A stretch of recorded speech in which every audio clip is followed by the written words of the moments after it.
Lahan tidur seluas 800 meter persegi ini awalnya semak belukar.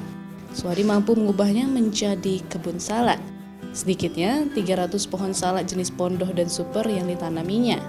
Dia mulai mengelola kebun salak ini sejak 10 tahun lalu dan kini telah membuahkan hasil. Meski panen setahun sekali dalam durasi panen mencapai 3 bulan, ia dapat meraup untung hingga puluhan juta rupiah. Salak milik Suhadi menjadi oleh-oleh khas Sabang yang dibawa pulang para wisatawan.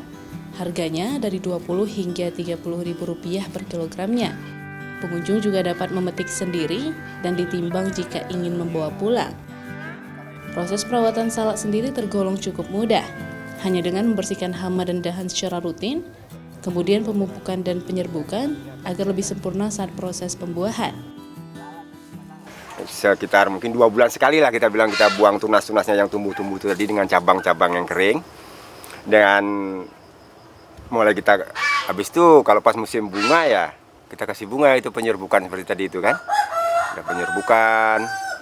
Pondoh kalau di sini bilang pondoh super sama pondoh aja. Kalau pas musim kosong kayak gini ini biasanya itu 20.000 itu diambil di tempat, itu yang super. Yang salak pondoh itu 15.000 di tempat sini.